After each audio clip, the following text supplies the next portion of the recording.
लोग तो यहां तक कहते हैं कि राष्ट्रीय स्मारक हम बनाएंगे।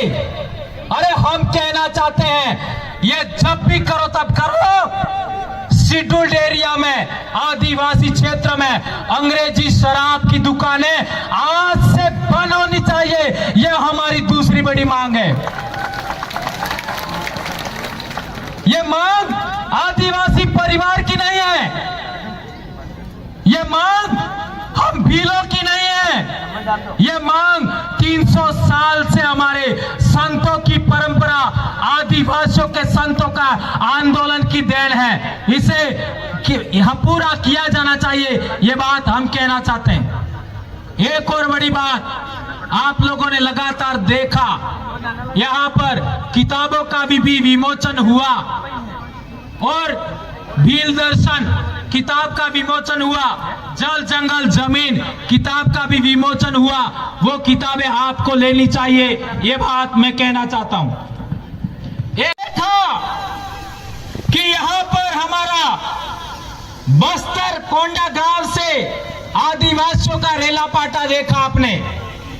रेला पाटा गीत के बोल क्या थे आपको समझ में नहीं आया होगा, क्योंकि यह गोंडी भाषा में है। और हमारे देश में पूरे आदिवासी समाज की एक भी बोली को मान्यता नहीं है। उसमें गोंडी भाषा की भी बात आती है, भीली भाषा की भी बात आती है, उसको मान्यता नहीं है। और हम लोग ये चाहते हैं कि भारत देश में आदिवासी की बोलियों को महत्व दिया जाए, उनको 8वीं अनुसूची में शामिल किया जाए। क्या ये ऐसा होना चाहिए? आप सबका सहमति है? एक बड़ी बात, जैसा कि हमारे संचालक भाई ने कहा था, आप लोगों ने देखा होगा उनके ऊपर सिंह थे, सिंह का मुकुट था। जो लोग मेरे साथ शादी किया, मेरे आसपास शादी किया, उनके भी आपका मोड़ लगता था तो सिंह मोहर लगता था, दोनों तरफ लगता था कि नहीं लगता था? यही परंपरा हमारे आज के तारीख में बस्तर में जिंदा है। और ये बात आप लोगों को मालूम होनी चाहिए कि सिंधु घाटी सभ्यता में भी आपका इसी तरीके का एक मूर्ति मिला है, एक सिल मोहर मिला है, जिसको आपका प्रोटो शिवा लोग कहते हैं, पशुपति नाथ का सिल भी कहते हैं। लेकिन वो न प्रोटो शिवा है न पशुपति नाथ है, वो आदिवासियों की महान विरासत का परिचायक है। भारत देश के मूल मालिक आदिवासियों की संस्कृति का परिचायक है। ये बात हमको गर्व करना चाहिए। हाँ, एक बात और, मेरे बड़े भाई ने कहा कि आपने पढ़ता था तारे मोड़ बांधता था कि नहीं बांधता था? ये मोड़ की वो तो किस तरीके का था? उसमें 2 साइड, एक इधर से होता था और एक इधर से होता था। इसका मतलब है आज इस तरीके से जितने भी लोगों ने पहन रखा है, उसी तरीके से सभी युवा आने वाले समय में शादी करेंगे तो यहां तुर्रा नहीं लगाना है, यहां साइड में लगाना है। लगाओगे? युवा लोग हाथ ऊंचा करके बताइए यस। और जेनजी को कहना चाहता हूं, आज देश में जेनजी ने वो कमाल किया है कि बड़े बड़ों की जड़ें हिल गई हैं। वो इसमें हमारा डूंगरपुर का भी जेनजी शामिल है। एक और बात देखिए आपने कि बस्तर के भाई डांस कर रहे थे, बहनें डांस कर रही थी और आपका पिरामिड कर रहे थे और आपका नृत्य कर रहे थे। तो सिंधु घाटी सभ्यता में योगाभ्यास का उल्लेख मिला है, योग का उल्लेख मिला है। आज यूएनओ ने भी योग को महत्व दिया है। वो योग भी आदिवासियों की देन है और किसी की देन नहीं है। आप लोगों ने राठवा आदिवासी बेटियों को देखा होगा, उन्होंने पिरामिड किया था, डांस किया था। उसमें भी आप लोगों ने देखा होगा कि बस्तर का कल्चर, बस्तर का डांस और राठवा आदिवासियों का डांस एक जैसा है, उसमें खास भिन्नता नहीं है। एक और बड़ी बात मैं पहले से कहना चाहता हूं, आप लोगों ने देखा होगा आप लोगों ने देखा होगा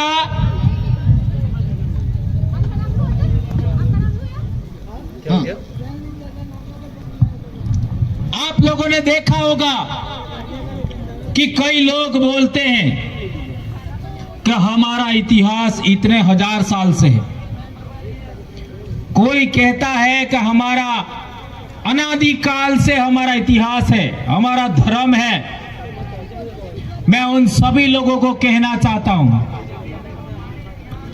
कि मध्य प्रदेश में भोपाल के पास भीमबेटका की गुफा है, वो किसकी है? भीमबेटका की गुफाओं में जो चित्र है वो किसका है? ये आज के तमाम युवा भाई, युवा बेटियां, सभी को यह बात मालूम होनी चाहिए कि जब हम लोगों ने शादी किया था, हमारे पहले वाले लोगों ने शादी किया था, उस समय गोत्रेज लगाते थे, बराड़ी लगाते थे और उसकी पूजा होती थी। ये बात सही है कि गलत है? तो आप लोगों को आज की तारीख में जब भी आप शादी करें, गोत्रेज और बराड़ी बनाना है। क्यों बनाना है? ये जो परंपरा गोत्रेज और बराड़ी की परंपरा है, वो भीमबेटका की गुफाओं में भी वो चित्र मिलते हैं और वो चित्र आज से 30,000 साल पुराने हैं। कितने साल? 30,000 साल पुराने। वहां पर करीब 700 से 900 गुफाएं हैं। आज की तारीख में सरकार ने वो पूरी गुफाएं जनता के लिए खोली ही नहीं है। उसमें बहुत सारी बातें हमारे समाज से जुड़ी हो सकती हैं, लेकिन सरकार इसको खोल नहीं रही है।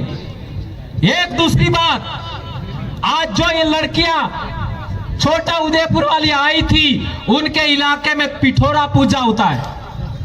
पिठोरा पूजा, उसके चित्र देखिए, पिठोरा पूजा की चित्र देखिए, वो सारे चित्र आपका भीमबेटका की गुफा में मिलेंगे। इसका मतलब यह बात साबित होती है कि भीमबेटका में जो चित्र 30,000 साल पहले बनाए हैं, वो हमारे पूर्वजों की देन है। वर्ली आर्ट, ये जहां पर भी ये चित्र जितने बना रखे हैं, वो वर्ली आर्ट में है। जिस तरीके का वर्ली आर्ट हमारा आदिवासी समाज करता है, ऐसा ही भीमबेटका की गुफा में है। ये भीमबेटका नाम भी हमारा नहीं है, ये उन लोगों ने रखा है। इसका मतलब ये बात हुआ कि वर्ली आर्ट नंबर 1, पिठोरा पूजा नंबर 2 और तीसरा हमारा जो बराड़ी या गोत्रेज, ये सिंधु घाटी सभ्यता ही नहीं, भीमबेटका के जमाने से हमारे समाज का अनमोल विरासत आ रहा है, उसको हमें आगे बढ़ाना है। ये बात कहना चाहता हूं। एक बात हमने देखा कि जो आदिवासी बात कहता है वो दूसरे लोग नहीं मानते। जो आदिवासी कहना चाहता है उसको लोग सुनना नहीं चाहते, और जो आदिवासी बात कहता है वो दूसरे लोग करते भी नहीं है। अब बताओ, इस देश का मूल मालिक कौन? आदिवासी। कौन? आदिवासी। इस देश का मूल मालिक आदिवासी। 30,000 साल पहले की विरासत भीमबेटका की चित्र किसके? आदिवासियों के। और आज इस देश में सबसे ज्यादा प्रताड़ित किसको किया जाता है? आदिवासियों को। सबसे ज्यादा विस्थापन किसका किया जाता है? आदिवासियों को।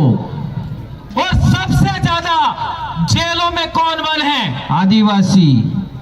और लोग कहते हैं कि हमने आदिवासियों का सबसे बड़ा पद पर राष्ट्रपति आदिवासी समाज से बनाए। ये बात सही है गलत है? सही है। लोग बोलते हैं। और माननीय हमारी बड़ी बहन राष्ट्रपति महोदया ने कहा कि देश में निर्दोष आदिवासी जेलों में बंद हैं, उन्हें रिहा किया जाना चाहिए। क्या रिहा किया गया? नहीं।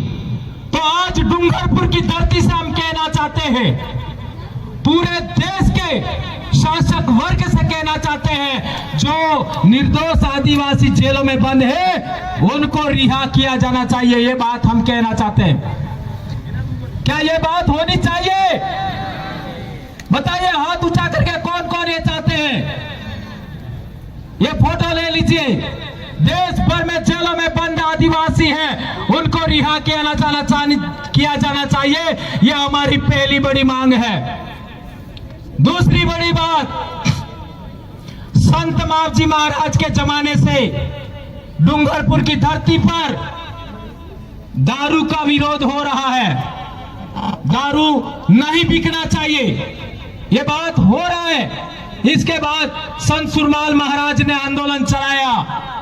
लुसाडिया ही नहीं, डूंगरपुर, आपका उदयपुर के इलाके में, और उन्होंने भी बोला कि दारू बंद होना चाहिए। और इसके आगे हम देखते हैं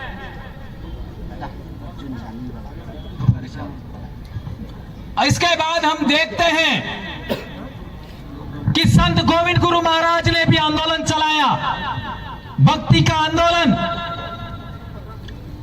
उसमें भी दारू के विरोध की बात हुई। दारू बंदीकरण होना चाहिए।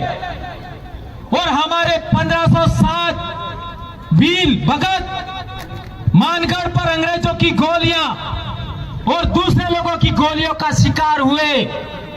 इसका मतलब है संत मावजी, संत सुरमाल महाराज और संत गोविंद गुरु महाराज का आंदोलन आज 300 साल हो गया।